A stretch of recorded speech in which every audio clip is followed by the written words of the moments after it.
Hello and welcome back to an episode of the Between the Bases podcast. My name's Noak, his name's Mo. You know the deal. Today we'll be recapping the MLB games yesterday and a big fight that happened over the weekend. Mo, how was your weekend?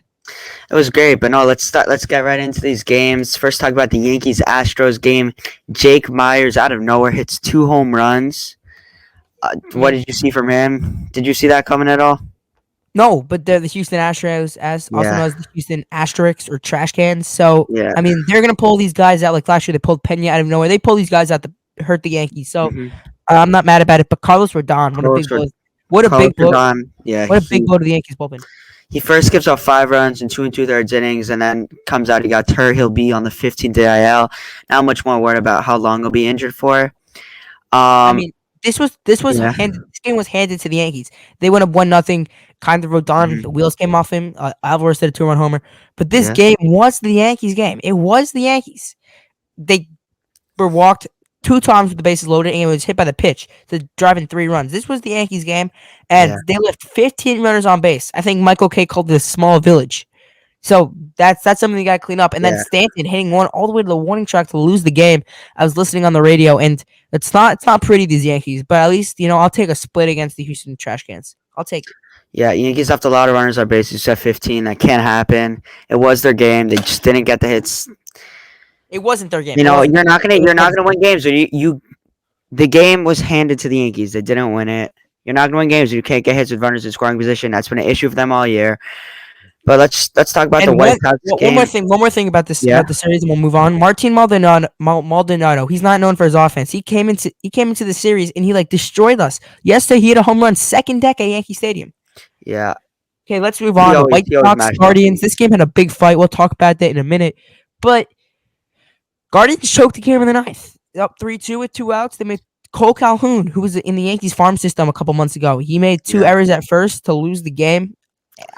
And Elvis Andrus just drove in Yeah. 2 runs. Jesse Schultens pitched 6 innings of 1 run ball, lowering his ERA to 3.06. Good for him. I don't think anybody even knows who Jesse Schultens is. I apologize for mispronouncing your name. Good for him. His ERA is 3.06, as I said, which is really, really great.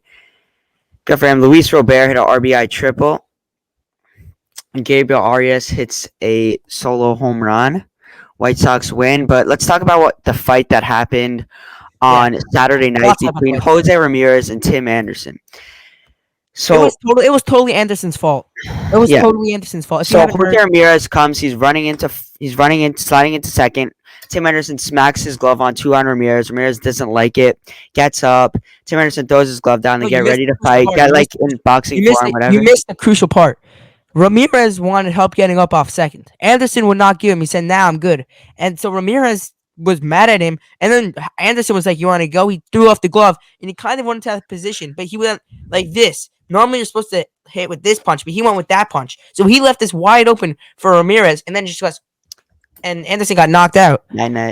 Night Yeah. Anderson. And I think Andrew Vaughn carried him off the field, and he just ran back on the field and started yelling. And somehow Eloy Jimenez got hurt out of this. It was a crazy scene. But Yeah, that was pretty funny. that's not the Um, worst. That's not the worst that yeah. we've seen. That's not the Um, worst that we've seen from Chicago this week. Wait, no. Yesterday, Let's first yesterday, talk about the suspensions. Tim Anderson got 6 games. Jose Ramirez got 3 games, which I think that sounds about right. I Obviously, mean, both of them got more. Rafael They got longer Odor, suspensions than the Astros got for their whole cheating scandal. So got something around there too, and same with Batista. When yeah, they had the fight. Ronaldo Odor, So, not Rothman. okay, but Um, moving on. Other news about the White Sox. Jesse Rogers interviewed Kenyon Middleton, new Yankees reliever. I think it's Keenan Middleton, whatever. Kenyon. And he said that it's a very disorganized organization, the White Sox. They had rookies sleeping in the dugout. They had no consequences if a player showed up to a meeting and they normally show up to a meeting late. There were no consequences. And they let the rookie sleep in the bullpen. Wake him up. Yeah, Wake the rookie up. Send him down, wake him up. I don't care what you do. You can't have a rookie sleeping in the bullpen. yeah. Middleton said that He also said he there's no rule. didn't want to shave his beard, but when he heard he was going to the Yankees, first thing he did, he ran to the bathroom, shaved his beard off. He said he was ready to finally play for a team that had rules, and if that meant shaving his beard, if that was real, he was totally fine to do that. If he loved his beard, it just really shows how much how bad the Yankees are and then how much worse the White Sox are. And Like he played Yankee great fans this are getting weekend. really annoyed about the Yankees organization, how everything's getting managed, but stuff is much worse in other places. And White Sox, He played it's great this weekend. He played great this weekend he did for the play great. Yankees. It's great Three stuff. scoreless innings. But tonight, Yankees, White Sox in Chicago. We'll see how this plays out. Garrett Cole on the bump tonight, and Keenan Middleton in his return to Chicago. So let's see how the fans react to him and coming out again with these comments. Yeah, Next game, the Chicago Cubs. Kind of were in that sell mode at a week ago. We all thought Cody Bellinger was going to get moved. Turns out Cody Bellinger was hot. This whole team is hot. They were on an 8-game winning streak, lost Friday to the Braves, then took 2 or 3 from them. And I mean, these Cubs are good. What do you think about these Cubs? You think they're legit? I do not think they're legit. I'm happy for them. Very happy for Mike Talkman. He's having a great season. His OPS is up to 800. He's hitting 280. Really happy for Mike Talkman. He was great on the Yankees in 2019. Super happy to finally see him having another good season, but I do not think the Cubs make the playoffs. I don't think they're legit.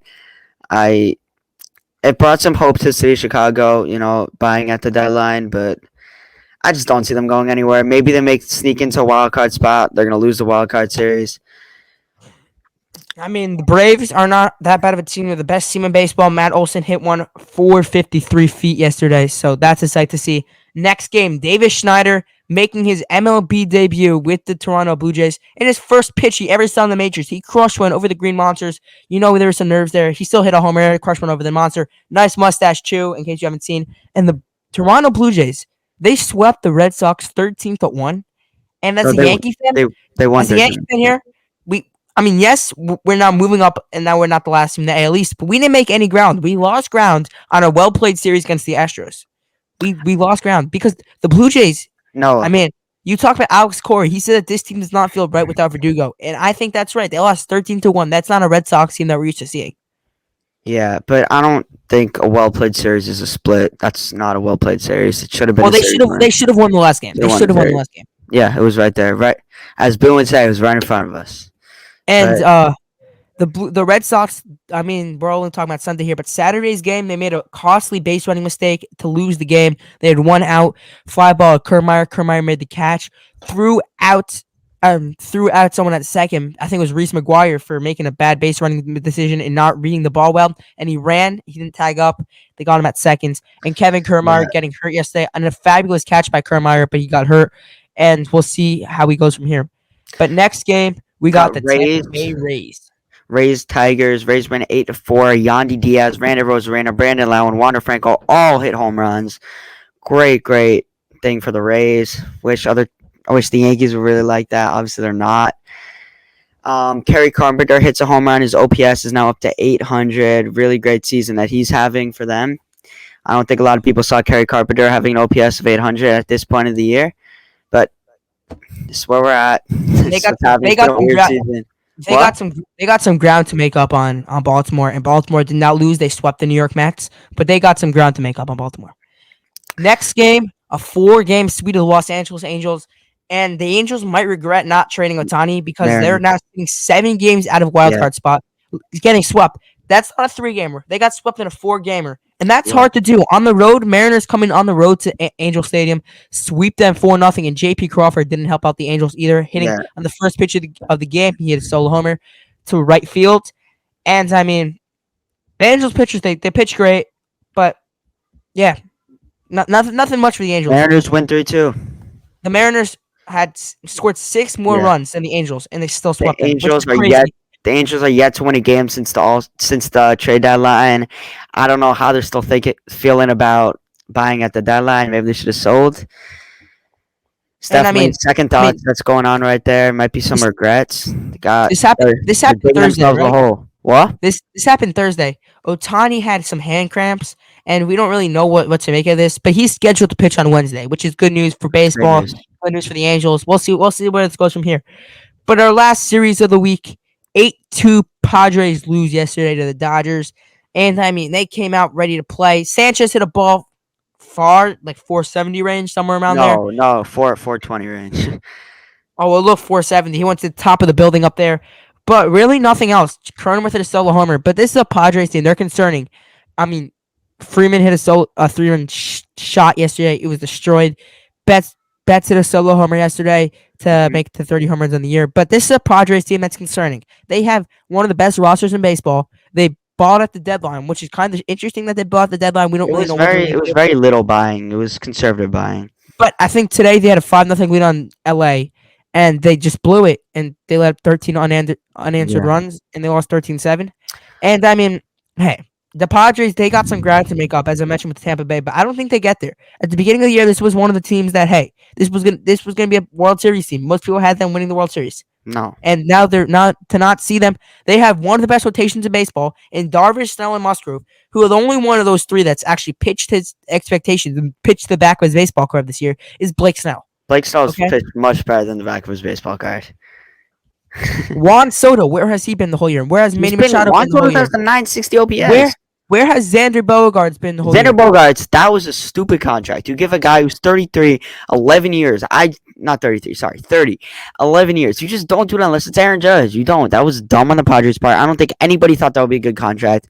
The only team willing to give Xander Bogaerts 11 years, $280 million is the San Diego Padres. But I just want to talk about Lance Lynn for the Dodgers. He pitched 6 innings, giving up 1 run yesterday. Dodgers might have found something in him. They might have seen something in his delivery, maybe his pitch selection, and they might have been able to fix him. He's been really the Lance Lynn we've been used to seeing over the past few years with the Dodgers, which is something great to see. I mean, he was on the Yankees, and he was Well, great since the Yankees stint, he was like Sonny Gray like, but Okay, maybe no, he was close. there for half a year. But also, it's huge for the Dodgers for Lance Lynn to be great because they lost to Eduardo Rodriguez. They lost a trade because he vetoed his trade and said no. They're one of his 10 teams. They don't Yeah. want to go out west, and which is great because the Dodgers need pitching and they're a fun team to watch when they're healthy. When they got Freeman, they got Mookie Betts. Freddie Freeman arguably is one of the best hitters in baseball. Arguably, Taking Ohtani out of the conversation, I think Freeman is the best hitter in baseball. There's an you argument think to be made. you think Freddie Freeman's better than Aaron Judge? Yes, All right. Judge. Okay. I'm sorry. Watch Freddie Freeman play baseball. He gets in the box, takes his 2-strike approach, drives the ball the other way. Even if it's 2 strikes, it could be 0-0, 0-1, 0-2. Doesn't matter. Takes the ball the other way. Hits that homer frequently. Aaron Judge, I don't see a lot of that. And also, Aaron Judge needs to stay on the field. What do you not see a lot of from Aaron Judge? I don't see a lot of going the other way. What do you 0-2, mean? choke All right. up on the bat. Freddie Freeman plays baseball like a baseball player should be playing. Okay. This is not best player in baseball. This is best hitter in baseball outside of Ohtani. Best overall hitter in baseball. Yeah. Best home run hitter in baseball. Right. Best power hitter in baseball is Aaron Judge. Best overall hitter in baseball is Freddie Freeman. Okay. Thank you everybody for watching. Hope you let us know if you like this new style of video. Hit that subscribe button, like it, share the video with other baseball fans. Have a great night. And go on to Twitter and look at our new merch website.